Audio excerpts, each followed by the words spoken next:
By the autumn of 1943, Hitler was bowed but not defeated.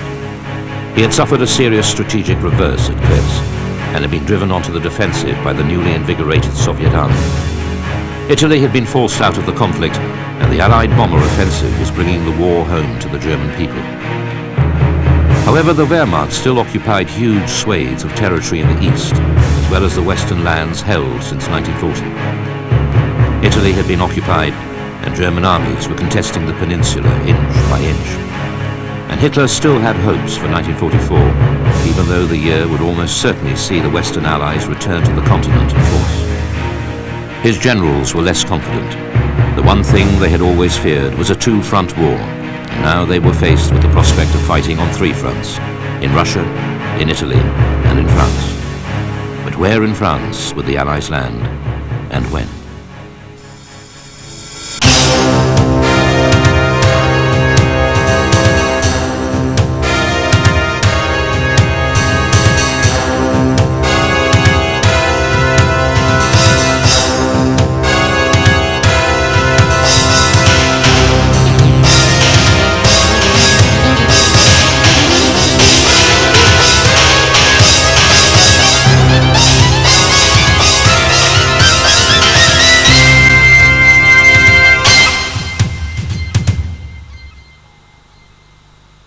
Even though the Red Army now held the initiative on the Eastern Front, Joseph Stalin doubted that he could defeat Hitler alone. Stalin, the Führer's racial and political enemy, had his own agenda to follow. He wanted to expand the Soviet sphere of influence into Middle Europe and the Balkans. To achieve this, he needed to weaken the powerful German armies on the Eastern Front. He demanded that the Western Allies establish a second front in 1944. The ailing US President, Franklin Delano Roosevelt, was keen to aid Stalin, whose people had suffered so much at German hands. Winston Churchill, suspicious of the Soviet dictator, wanted the main Allied effort to be launched from the Mediterranean through the soft underbelly of Europe. Since the Americans had by now become the most powerful of the Western Allies, Roosevelt's wishes prevailed. At a conference in Tehran, the Big Three decided upon an invasion of France to be scheduled for the early summer of 1944. Churchill's hesitation came from his personal history. His first experience with amphibious landings had been the bloody affair in the Dardanelles in 1915. The slaughter at Gallipoli weighed heavily on the British Prime Minister's mind when it came to plan the liberation of France. Bristling with concrete bunkers and minefields, Hitler's Atlantic Wall was a more formidable prospect than the Turkish defenses had been in the Great War. And the political stakes were higher. Gallipoli had cost Churchill his job as First Sea Lord in 1915. If the Allied invasion of France was repulsed, the liberation of Europe would be set back years. Since his failure to bring Britain to terms in 1940, Hitler had been creating Fortress Europe. He wanted to shield the western borders of the Reich by building massive defenses in depth. Under the efficient leadership of Reich Armaments Minister Fritz Todt, the Germans began to turn the whole Atlantic coast from Norway to the Pyrenees into an impregnable barrier. Late in 1943, Hitler appointed Germany's most famous soldier, Feldmarschall Erwin Rommel, to take charge of the possible invasion front. Rommel was shocked by the poor state of the defenses. Like most ordinary Germans, he had believed in Goebbels' propaganda images of massive concrete redoubts linked by bomb-proof shelters and protected by anti-personnel and anti-tank devices of every sort. The reality was otherwise. The much-vaunted Atlantic Wall was little more than a thin defensive line, punctuated at intervals by strong bastions which could simply be bypassed. As commander of Army Group B on the French coast, Rommel threw himself into the task of making the Atlantic Wall a truly effective shield. Slave labor combined 17 million cubic yards of concrete with 1.5 million tons of iron to build a network of bunkers, pillboxes, observation towers, and machine gun nests. Anti-tank ditches were dug inland. Steel girders were fixed at low water to impale incoming landing craft. Rommel worked feverishly throughout the winter of 1943 and the spring of 1944 to make good the neglect. However, in the new age of mobile warfare, relying on static defense lines was doomed to failure. The defeat of any Allied landings would require all the guile and fighting experience of the German army combined with an all-out effort by the Navy and the Air Force. But in the invasion area in 1944, the Luftwaffe and Kriegsmarine were even more badly off than the Army. By the autumn of 1943, with its strength leached away by commitments on the Eastern Front, the Luftwaffe had lost control of the skies over the Reich itself. Luftflotte 3 had responsibility for defending France and the Low Countries. It had only 820 aircraft of all types, of which 170 were combat ready. By contrast, the Allies had more than 5,000 operational aircraft available in June 1944.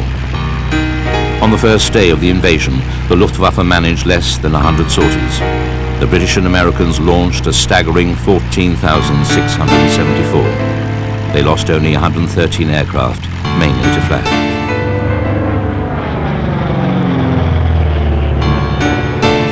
Even though many of its boats had been withdrawn to Norway, the Kriegsmarine readied its remaining submarine flotillas at Brest and Lorient to attack the invasion fleet.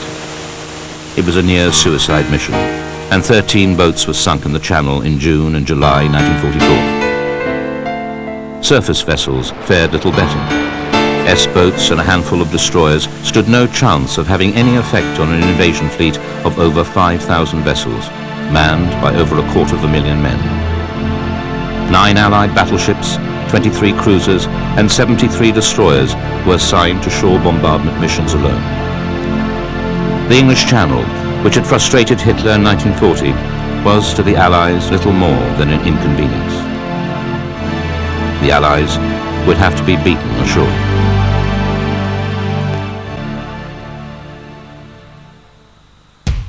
Feldmarschall Gerd von Rundstedt, Commander-in-Chief of the German Army in the West, believed the invasion would take place in the Pas-de-Calais. Here, where the Channel is at its narrowest, the Germans would have less time to react once the invasion fleet had been detected.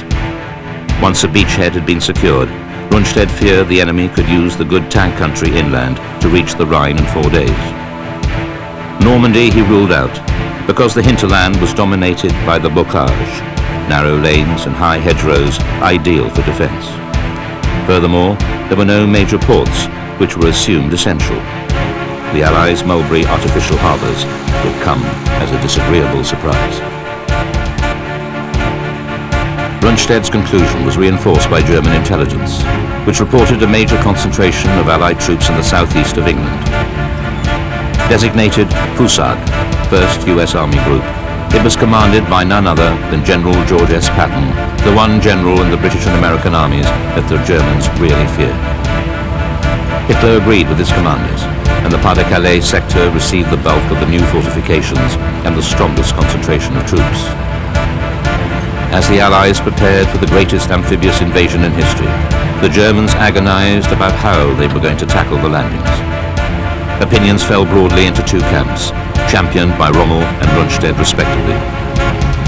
Rommel, who had bitter experience of fighting against superior air power, believed the Allies had to be destroyed on the beaches. Once a beachhead was established, he had little confidence that the German army could throw the invaders back into the sea. He wanted panzer divisions positioned near enough to the coast to intervene within hours, not days. Von Rundstedt, his immediate superior, disagreed.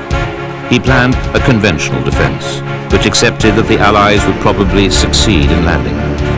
Once he had identified the enemy's main thrust, the Germans would counterattack with a concentrated blow led by the panzer divisions.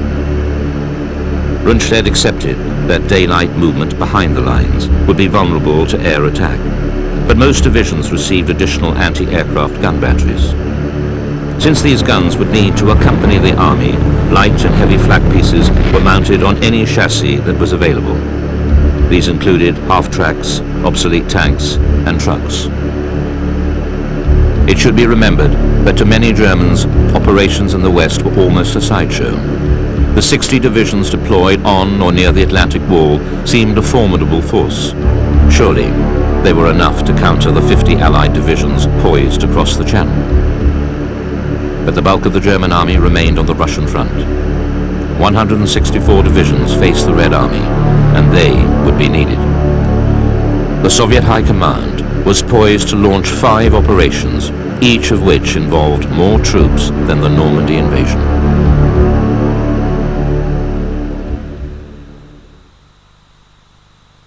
Many of the units in the west were second-line infantry divisions. Poorly equipped, their numbers were made up with semi-invalids and older men. A quarter of the German army was in its mid-30s or older by 1944. Foreign troops of dubious loyalty were also used, with many divisions including a battalion of former Soviet troops. The infantry divisions had an impossibly long coastline to defend. In northeast France, divisional sectors averaged 80 kilometers.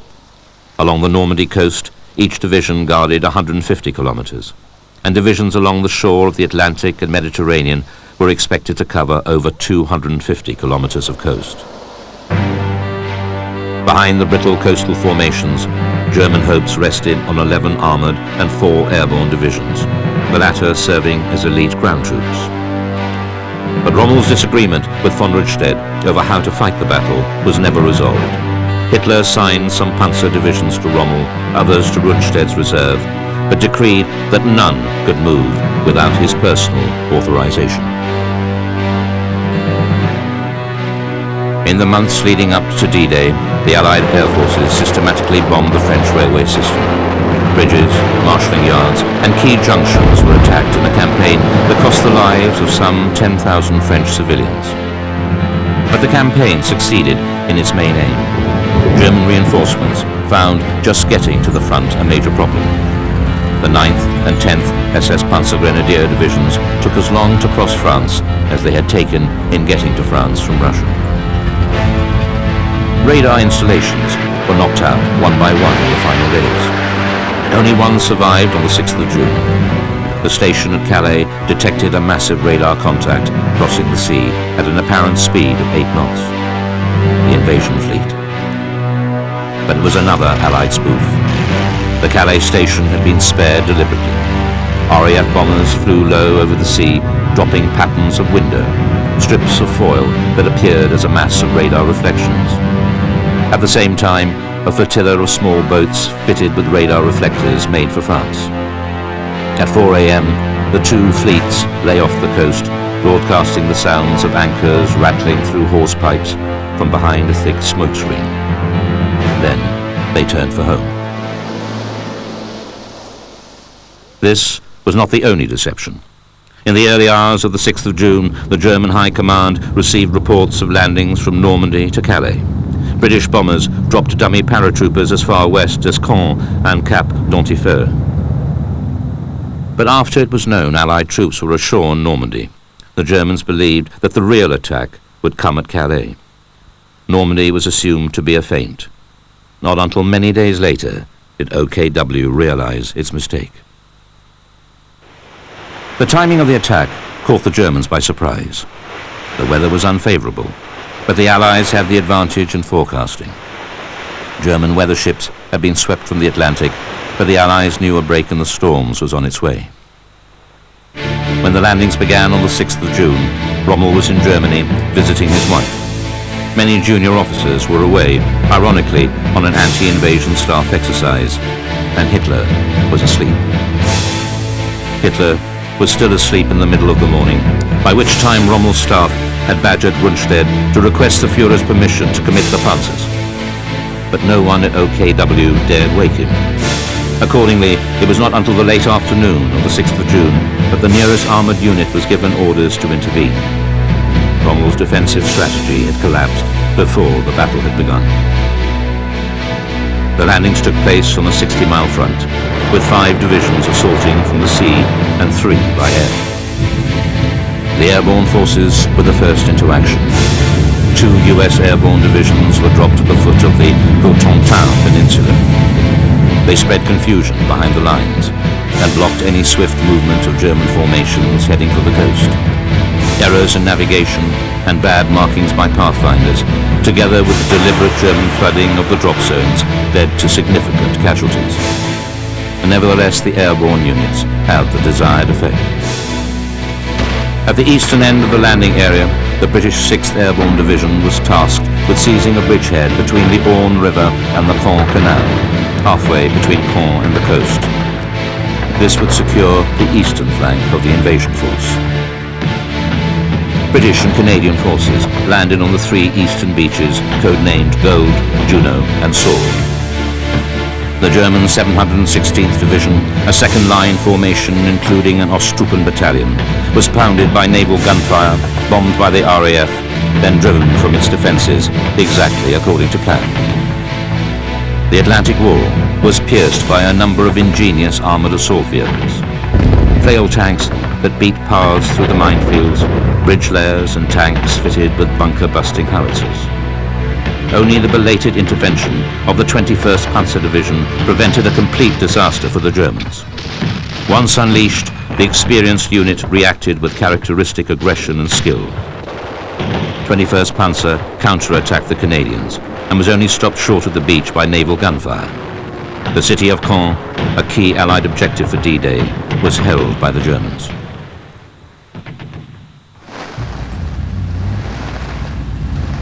The US Army divisions landed on Utah and Omaha beaches. At the extreme west of the Allied line, Utah was seized to facilitate a rapid advance into the Cotentin Peninsula and the vital port of Cherbourg. Defended by elements of the 2nd Line 709th Infantry Division, it was within reach of several veteran units, notably the 91st Infantry Division and the 6th Fallschirmjäger Regiment. However, such was the confusion caused by the American airborne assaults, scattered across the battlefield to the bewilderment of both sides. Neither German formation reacted in time. Only at Omaha Beach did the Allies face determined resistance. Allied intelligence had not detected the recent arrival of the German 352nd Infantry Division, a battle-hardened formation fresh from the Russian front. On US staff maps, the 352nd was located 20 miles inland and was not expected to reach the battle lines until the day after the landings, or D+1. A last-minute raid by 480 B-24 heavy bombers looked spectacular, but the bombs fell too far inland. Naval bombardment damaged some positions, but several newly built machine gun nests had not been included in the fire plan.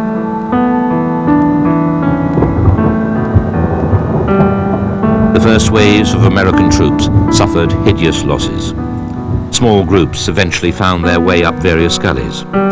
They outflanked the pillboxes, and one by one the gun positions fell silent. Follow-on waves of troops came ashore in relative safety. Of the 35,000 US troops landed at Omaha on the 6th of June, 2,200 became casualties. The German 352nd Division retreated grudgingly, bitterly contesting every terrain feature and losing a quarter of its strength in a day. Midnight on D-Day saw the Allies firmly lodged all along the Normandy coast. 170,000 men had been landed in just 18 hours, losing fewer than 5,000 in the process. Thanks to the Mulberry Harbour system, the Allies were able to feed troops and supplies into the beachhead almost as quickly as if they had captured a port. 21st Panzer Division's counterattack out of Caen had penetrated the area between Juno and Sword Beaches, but had been driven back. The British and Canadians had penetrated 8 kilometers inland. At Omaha, the US 5th Corps were ashore, albeit after a bloody battle, and to the west at Utah, the US 7th Corps had crossed the flooded area close to the beach. By the end of the day, it had linked up with the men of the 82nd and 101st Airborne Divisions. Curiously, Hitler welcomed an Allied landing. He was sure that the Wehrmacht would inflict the same sort of carnage that the Canadians had suffered at Dieppe in 1942. Hitler was convinced that if the Allies were defeated in this major landing, they would not attempt another. This would give the Germans greater strategic flexibility and the opportunity to fight the Soviet Union to a standstill. The Allies also feared getting stuck in a crowded beachhead. Their first priority was to link up along the coast. This was achieved on June the 11th. Though Mulberry prefabricated harbours had been constructed at Omaha and at Arromanches, a severe storm in the Channel on June the 19th wrecked the Omaha port. Allied air superiority meant that the Germans found it extremely difficult to reinforce the invasion front, and until the loss of the Omaha Mulberry, the Allies had been winning the logistics race. The capture of a port now became a major priority, as General J. Lawton Collins' 7th U.S. Corps drove up the Cotentin Peninsula. Naval gunfire from 3 battleships and 4 cruisers, as well as 1,100 tons of bombs, pounded the German garrison at Cherbourg into submission. The garrison commander, von Schliemann, had no stomach for a fight. However, the harbour and dock facilities had been comprehensively destroyed, and it took 6 weeks before supplies started flowing through the port in any great quantity. By the beginning of July, the Allies had advanced about 32 kilometers inland in the face of increasing German opposition. Tactical air power was the major cause of German difficulties. Although reinforcements were getting through, Allied air superiority was making it difficult and costly. Squadrons of Typhoons, Spitfires, Mustangs and Thunderbolts orbited continuously over the battlefield, on call at a moment's notice. They were used to neutralize enemy strongpoints and to blunt enemy counterattacks. The fighter bombers ranged freely over the German lines of communication, making it almost impossible for supplies and reinforcements to be moved by day. But air power was never as decisive as the Allied propaganda attempted to portray. The Germans were masters in the art of camouflage, using the dense vegetation to conceal men, vehicles and rocket and conventional artillery. All major troop movements were carried out at night. Such was the German success that by July, the Wehrmacht reached a rough parity with Allied strength in France. That strength stood at 1 million men and 177,000 vehicles. The terrain favored the German defenders. The area known as the Bocage consisted of small fields divided by high earth banks planted with trees or thick hedges. This channeled vehicles down narrow lanes where they were vulnerable to lurking German infantry armed with the ubiquitous and deadly Panzerfaust. Allied infantry were compelled to cross exposed fields where German machine gun crews were dug in to give overlapping fire. 8-centimeter mortars were positioned to catch infantry forming up prior to an attack. Right across the field of operations, the Allies were faced with a deadly cocktail of German professionalism and determination. No unit better displayed these qualities than the 12th SS Panzer Division. This brand new formation had recently been formed with volunteers from the Hitler Youth. It was commanded by veteran Waffen-SS men with experience of the Eastern Front and was equipped with the latest and very best equipment from the Reich's factories. These soldiers, many of them barely 17, were the first class to reach maturity under National Socialism. They were fanatical, skillful, and lacked all compassion. These young wolves won the respect of their opponents for their courage under fire. They also paid dearly for their devotion to the Führer. The unit suffered 40% casualties within the first month of battle. Its commander, Fritz Witt, was one of the first to die when his headquarters was hit by naval gunfire.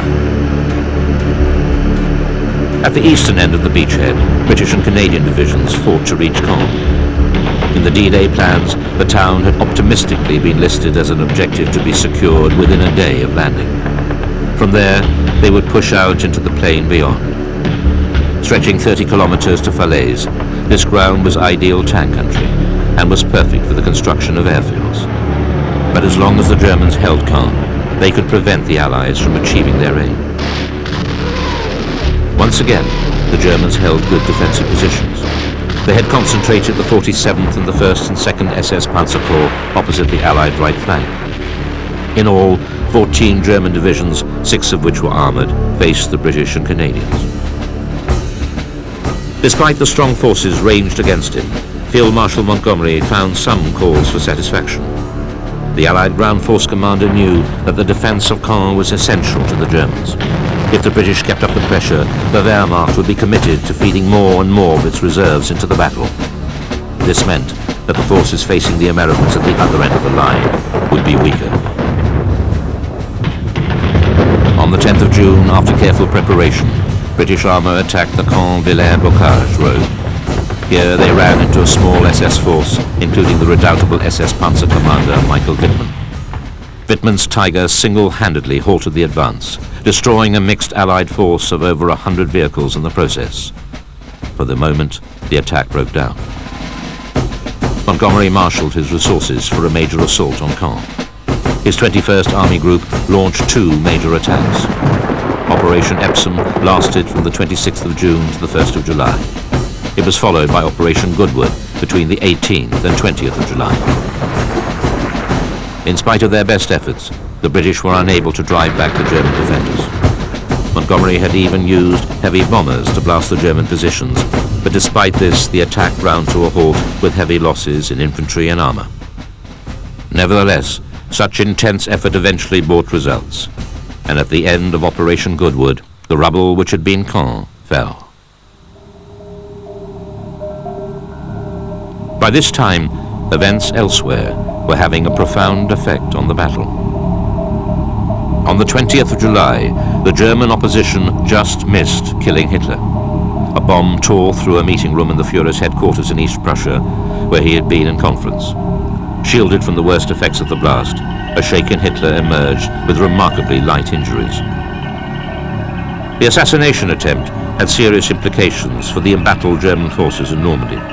Firstly, they were to lose 2 of their best commanders who were implicated in the plot. Secondly, Hitler, the irrational dreamer, believed that his survival was no accident. He knew that divine providence had willed that he should continue as Germany's head of state. His self-confidence, never absent for long, returned. In the coming weeks, it would cause him to intervene disastrously in operations in Normandy. The constant battering against the German right flank had been costly to the Anglo-Canadian forces. But the Germans had only finite reserves, and these were constantly short of fuel and ammunition. Meanwhile, at the other end of the line, the German defenders were even weaker. Rommel had far more respect for the British as opponents than the Americans. Accordingly, he and his staff opposed General Omar Bradley's powerful 1st U.S. Army with 11 seriously understrength divisions, only 2 of which were armored. The Americans, who were far from being the amateur incompetents Rommel imagined, were not going to pass up this opportunity. At the end of July, in spite of bad weather, Bradley readied 6 divisions of the 1st Army to punch through the German lines west of Saint-Lô. Known as Operation Cobra, the breakout began on the 24th of July 1944 after heavy bombers of the 8th U.S. Air Force had carpet-bombed the German forward positions. Bad weather led to the cancellation of the attack, but not before some bombers had delivered their payloads. Some missed the target altogether, killing 25 and wounding 131 men of the U.S. 30th Division when their bombs fell short. On the 25th of July, the full weight of Cobra, 15 American divisions, fell on the men of the Panzer-Lehr Division. This elite force had been so ravaged by the intense fighting of the previous month that it could call only on 2,200 men and 45 operational armored vehicles. At 9:38 a.m., 500 fighter bombers attacked the German positions for 20 minutes. They concentrated on the forward defenses in a belt 250 meters wide. They were followed by 1,800 medium and heavy bombers. After the bombers came the artillery, and 1,000 guns saturated a 7,000-meter front with their fire. Yellow panels and smoke markers had been prepared to indicate the U.S. front line, and the road from Saint-Lô to Lassay provided a clear east-west reference point.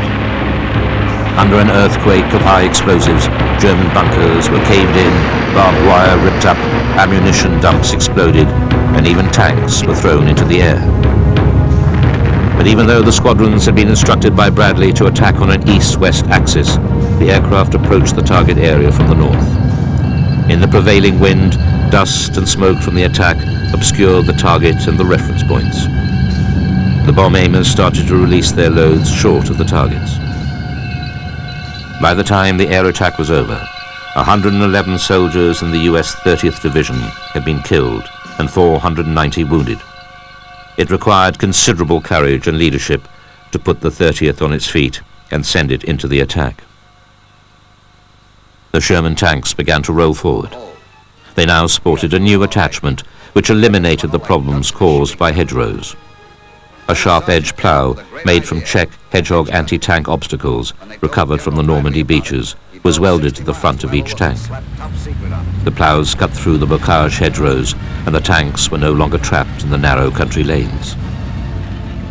To their amazement, given the sheer scale of the bombardment, the Americans encountered resistance, but it was only a thin grey line.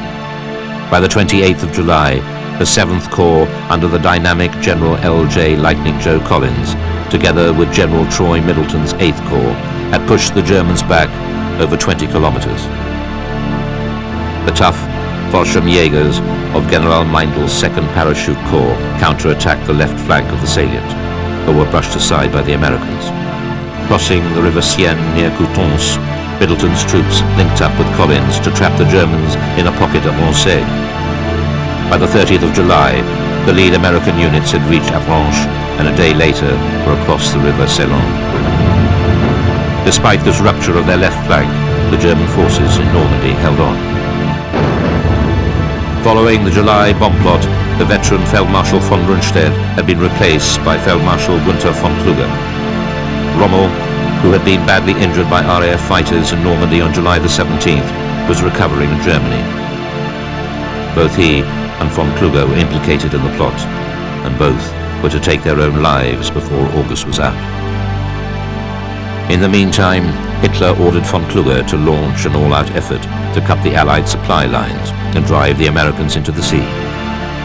For this attack, Hitler released the armoured divisions held in the Pas-de-Calais area. The counterattack would be against the narrow spearheads of the US advance from Avranches to Mortain. The exchange of signals between Hitler and von Kluge was intercepted and decoded by British intelligence, and General Hodges, who had taken command of the US First Army, was alerted well in advance. On the 4th of August, 4 panzer divisions of General Paul Hausser's 7th Army struck westwards. The attack covered nearly 20 kilometers of ground towards Avranches before being stopped. Bradley, now promoted to command the 7th Army Group, sensed the danger and threw in 2 corps from the US First Army. There was bitter fighting, but Avranches was not reached. The attacks were finally stopped by artillery fire and by a devastating series of attacks by Allied fighter bombers. Feldmarschall Walter Model, the Führer's fireman, had by now replaced von Kluge. The tough, monocled general had earned the reputation of being able to save crises on the Eastern Front. However, on this occasion, all he could do was to call a halt to the attack at Mortain. Even as the Americans continued pushing southeast, an attack by the Canadian First Army now threatened Falaise. It needed no great imagination to see what would happen if the pincers were to meet. Montgomery was playing it cool when he stated, "If we can close the gap on the enemy, we shall put him in the most awkward predicament." The Germans were now in full flight. By the 10th of August, the US 20th Corps had reached Nantes, and a day later, Angers. George S. Patton was now in command of the US Third Army, and under his driving personality it raced deep into France. Le Mans was liberated on the 8th of August, and then Patton swung north. His troops reached Argenton on the 13th of August, and the Canadians punched through to Falaise 3 days later. As US and Anglo-Canadian forces pressed forward from their positions in Normandy, the 5th Panzer Army and the composite force designated Panzergruppe Eberbach were caught in a trap with a narrow exit to the east. Now it was time for the Allied fighter bombers to reap a bloody harvest. Most of the German combat troops in Normandy were penned in a pocket 65 kilometers long and 20 kilometers wide.